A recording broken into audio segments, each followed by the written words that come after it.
We have a special guest for the Dove Connection segment. This is my friend Dina. Why don't you share a little bit about yourself? My name is Dina Hebbert. I grew up in Nicaragua, in the north part, enjoying the tropical weather and everything what tropical brings to us.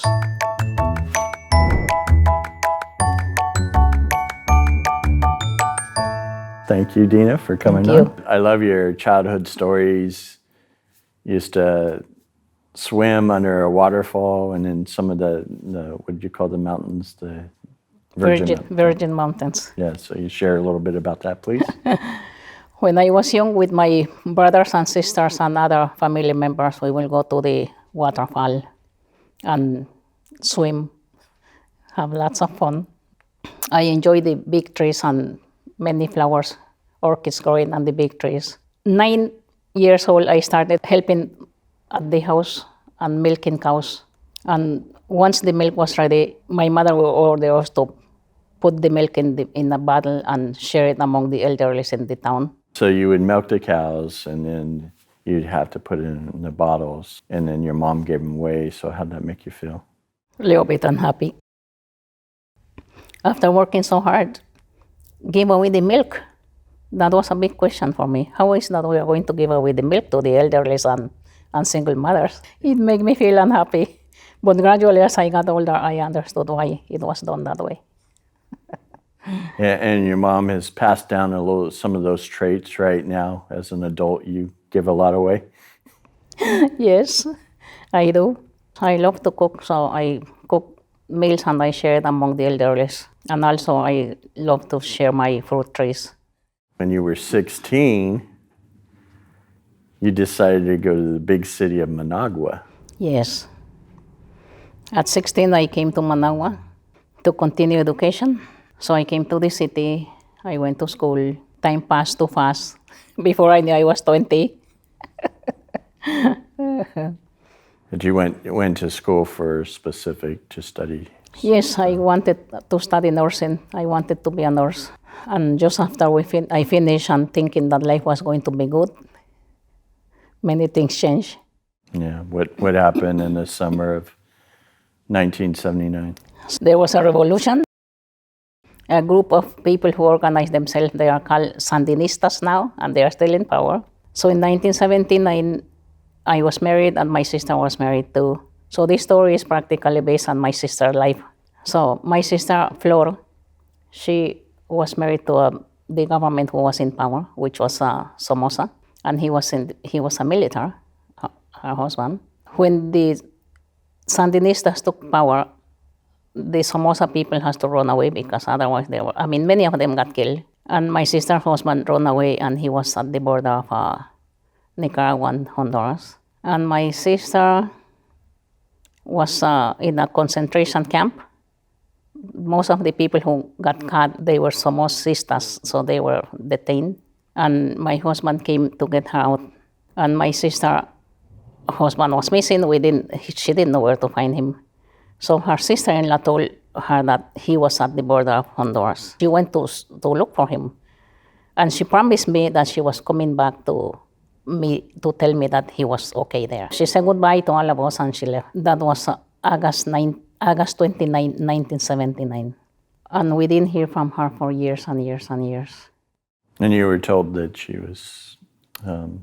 had died? Yes, a couple of people told us that she died because at the border of Honduras and Nicaragua there was a big fight and her husband was fighting and she was killed. And then the other person who we met, this person told us that they were running to Costa Rica and there was a fight at the border and they were killed. And we never knew what was the real story.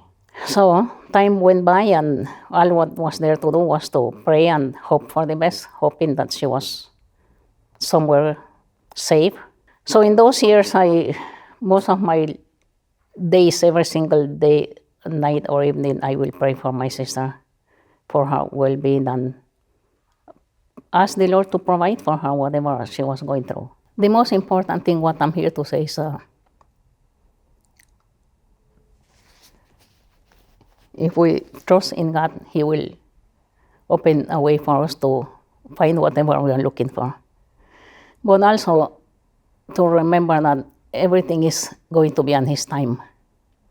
Through the years, I prayed to the Lord to open a door, to give me a dream, or to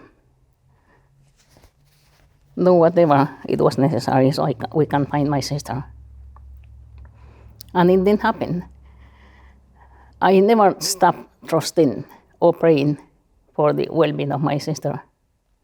And in my heart, I knew that He was there, taking care of her, and that she was safe. Yeah, but the story has a happy ending. After 24 years of not knowing what was happening with my sister, one day I received a phone call. When I answered the phone, this person told me her name. I am Flora, and I want to speak to Dina. I didn't believe that she was my sister. I couldn't even recognize her voice. And I started screaming like, who is playing games with me? I don't think this is my sister. Fortunately, my daughter, who was a teenager then, she was there with me. And my daughter pulled the phone away and she ordered me to sit down.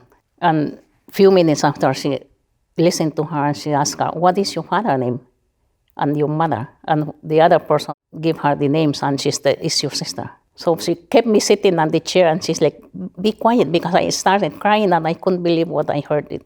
That was true.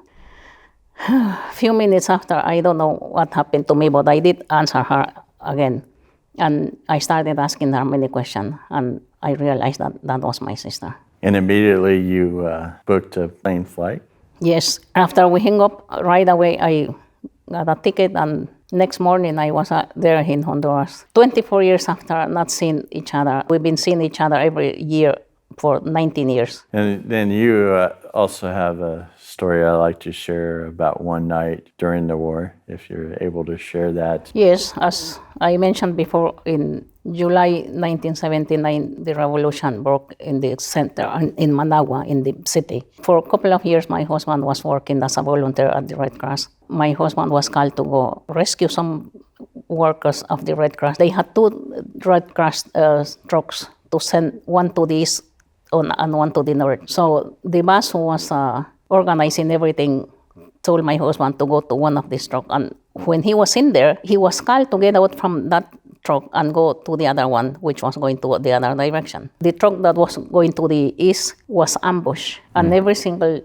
worker, Red Cross worker, was killed. So when my husband walks into the house, he was shaking, pale, and I'm like, what happened? And he told me the story. But that night, when he left the house, I was expecting my first child, and I was 8 months pregnant. Wow. And since they were bombarding the whole town, he put bricks on the table and he let me sit under the table and he ordered me not to get out from there. They were shooting during the night and I was under the table. I couldn't get up. While you're under the table, you're praying to God, and you literally felt bullets pass you. Yes. I felt the bullets passing me, like I was sitting still and trying to cover my shoulders and be there, but it was horrible, being alone first of all and not knowing what else to do. I was shaking. I remember praying for hours, praying for him to come back safe and praying for my baby, and I couldn't take it anymore.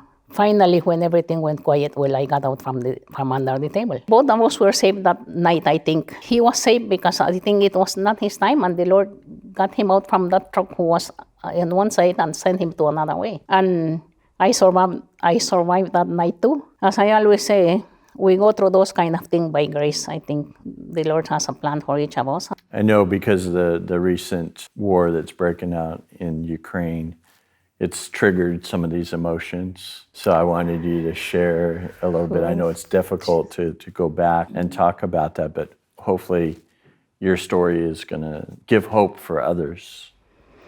Well, first of all, I would like to say, looking at what's going on in Ukraine, many families, their lives has been interrupted. I mean, hundreds of millions, I would say. And families are running away, and whoever stay behind, they don't know if they are going to see each other again or when. When I pray, I just pray for those people to have hope, because there is always hope. When you see that everything is dark and you don't know where to go, the Lord opens a way. Amen. So it's very hard for me to see the news, because I lived through what I lived through, running from the war in the ground. and all the shooting and all the fighting. And I walk through bodies laying there, and when I see the news, it's painful. Everything comes back to me. It's like my kids tell me, "Don't watch the news. Turn off that TV." But I'm like, no, no, no. I need to know what's going on. Part of the story is also the time when I ran away from that house where it was damaged that night. There were lots of people helping on the way, trying to go to a safer place, walking for 17 days. And there are always people offering food, clothes, or whatever. So the Ukrainian people, I just hope that they're receiving lots of help, and we are praying for them every day. I mean, I pray for them every day, so the Lord can bring peace to their country and to their heart. Thank you for your heart and sharing. And looking back, you can see how God was there every step of the way. There is hope for others, and you're a testimony of that. Amen. Amen.